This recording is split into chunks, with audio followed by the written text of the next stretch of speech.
Hello hi नमस्कार जय जगन्नाथ सांग मैंने आज गोटे फ्रेश ब्लॉग रे आपण समस्त को बहुत बहुत स्वागत। सो आज ब्लॉग टी स्टार्ट होची ओडिसा रु बेंगलोर पर्यंत। तो कौन कौन कली मु सब आपण सहित शेयर करी। तो आई होप निहाती आपण को वीडियोटी भल लगे। भुवनेश्वर रु आम जर्नी स्टार्ट है पाखापाखि 12:10-15 रे आमर ट्रेन थिला। आमे जाई नेक्स्ट दिन 2:30 बेले पहुँची गलु बेंगलोर स्टेशन रे। एमती किछि थिला बेंगलोर रो स्टेशन रो लुकटा देखंतु। तापरे चलिलु आमे जणे भाई को घर को जहाँ घरे आमर स्टे करिवार थिला आ सेइठु आमर नुआ नुआ जगह एक्सप्लोर करिवार थिला। सो डेरी न करी पाखापाखि घंटे 15 मिनिट खंड लागिगला आमको सेठी पहुँचीबारे। सेइठु गोटे राति रहिया परे नेक्स्ट डे आमर प्लान थिला रामेश्वरम जिबार। तो सेथिपाई नेक्स्ट डे नाइट रु आमे जर्नी स्टार्ट करदेलु। पाखापाखि 10:15-20 भितर आमे स्टार्ट कलु। तो देखंतु एबे रोड रे आमे जाउचु पाखापाखि 500 किलोमीटर बेंगलोर रु रामेश्वरम। तो से भितर एठी देखंतु मु आपनको विंड मिल देखौची बहुत पाखरु और बहुत सुंदर देखा जाउथिला। तो सकाळे आमे पहुँची गलु पाखापाखि 10 ରୁ 12 घंटा लागिगला आमको रामेश्वरम में पहुँचा पाई। जेहेतु छोट पिला थिले गाड़ी आमे धीरे धीरे चलुथिला। आउ एठी देखंतु आमे बे क्रॉस करूचु पंबन ब्रिज। देखंतु जो माने एपटे ट्रेन ने आसुथिबे से पंबन ब्रिज रो दृश्यटा आहुरी सुंदर भाबे उपभोग करि परिबे। तो मु ऊपर आपन एमती देखै दउची देखंतु बहुत सुंदर ब्रिज टे तार मेकानिज्म भी बहुत सुंदर। एपटे देखंतु बहुत सारा शिप लगी छि छोट छोट बोट टाइप रो जो माने माछ धरुछंती से माने एटा यूज करूछंती। आउ बहुत सुंदर है जगहटा स्पेशली ट्रेन रे गले से ब्रिजटा आहुरी सुंदर देखा जिवो। तो एते समय हो गलानी सेथिपई आमे चललु टिके फ्रेश हो गलु। देन आमे ब्रेकफास्ट रे एटी नेइचु परोटा ता सहित से माने किछि चटनी देइछंती साउथ रो चटनी किछि सब्जी टाइप रो। तो खाई सारला परे आमे पहुँची गलु रामेश्वरम पाखरे। रामेश्वरम मंदिर रो फ्रंटटा एटा। तो नेक्स्ट रामेश्वरम मंदिर जीवा पूर्वरु प्रथमे अग्नितीर्थम रे आमको बुड़ पकेबार थिला जोटा गाधेबार थिला। तो एबे आमे चललु से समुद्र पाखको। बहुत लोक से पाखापाखि थिले बहुत लोक पूजा मध्य करुथिले सेठी। तो तापरे समस्ते एठी आमे भल से गाधे नेलु पूरा मुंड बुड़े की गाधेलु। देखंतु छुआ भी बहुत एंजॉय करथिले। देखंतु एक तो बहुत गरम होतिला ता सहित ए पानी रे गाधीले टिके आराम भी लागिला। अग्नितीर्थम रे आपण गाधे सारला परे मंदिर प्रांगण रे अछि 22 कुंड। जो 22 कुंडर पानी को आपण गाधेया पड़िबो। एट ए टाइम बहुत लोक गले से माने किछि किछि पानी एमती छिची दउचंती। नहले आपण जदी टिके डेरी करी जाउचंती ताले आपण प्रॉपर्ली 22 कुंडर पानी गाधे परिबे। एठी गोटे बड़ स्कैम से माने करूचंती। बाहरे से माने बहुत हाई प्राइस रे आपण को रिक्वेस्ट करिवे आसीबे पई। तो आपण किछि भी न भाबी भितर जाई टिकेट करिवे।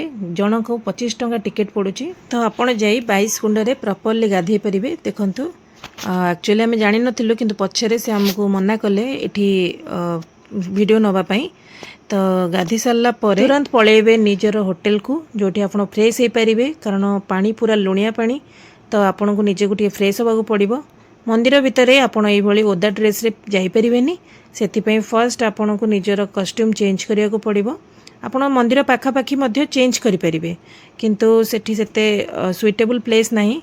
सेथिपई आपण को होटल बुक करिवाटा बेटर ऑप्शन रहिबो। तो तापरे आमे संध्या रे आसी जाइथिलु मंदिर दर्शन करिया पई। मंदिरटी एते सुंदर थिला एते कलरफुल थिला आपण न देखिले विश्वास करि परिबेनी। रियली बहुत सुंदर मंदिर बहुत सारा पिलर्स रे मंदिरटी तयारी हिची। आउ हमर 12टी ज्योतिर्लिंग भितरु रामेश्वरम मध्य हमर गोटे ज्योतिर्लिंग रे जाउची। आउ 4 धाम मध्यरु रामेश्वरम आउ एक धाम मध्य। तो सेठी दर्शन कर सारला परे आमे बाहर को आसी जाइथिलु कारण मंदिर भितरे हमको फोन अलाउ करनथिले। आपण मंदिर परिसर मध्य रे किछि भी फोटो उठै परिबे हेले मंदिर भितर को फोन अलाउ करनथिले। तो बाहरु आ संध्या बेले देखि पारुथुवे मंदिर लुकटा केते सुंदर देखा जाउची। एक्चुअली मंदिर दीपर समय किछ समय बंद रहउची सेथिपई सेई टाइमटा को आमे वेस्ट न करी आमे जाइथिलु धनुषकोडी। धनुषकोडी होची आम इंडिया रो जोटा लास्ट लैंड कहूचे आमे जोठी राम निजर सेतुबंध स्टार्ट करथिले। आउ बहुत सुंदर प्लेस आपण निजे न देखिले ताको इमेजिन करि परिबेनी बहुत सुंदर प्लेस। पाखापाखि 4 ରୁ 5टा भितर देखंतु केते लोक एठी अछंती आउ एक्चुअली 5टा 5:30 बेलू से माने आउ एंट्री करिया को दौ नाहंती। तो गोटे पटे पूरा अशांत समुद्र आउ गोटे पटे हमर पूरा शांत अछि समुद्र। बहुत सुंदर प्लेस टे, बहुत सुंदर सुंदर जिनस मध्य एठी मिलुथिला। आपण चाहिले किनि परिबे देखंतु बहुत सुंदर सुंदर जिनस छोट छोट जिनस मिलुथिला।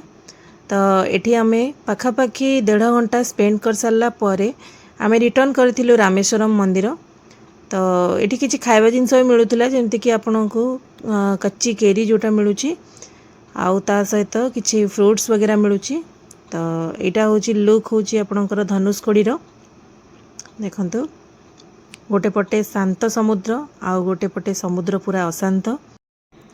समुद्र भितरे भगवान श्री राम एठी गोटे सेतु बंध बांधी थिले जहा द्वारा कि से लंका को क्रॉस करिक जाई परथिले।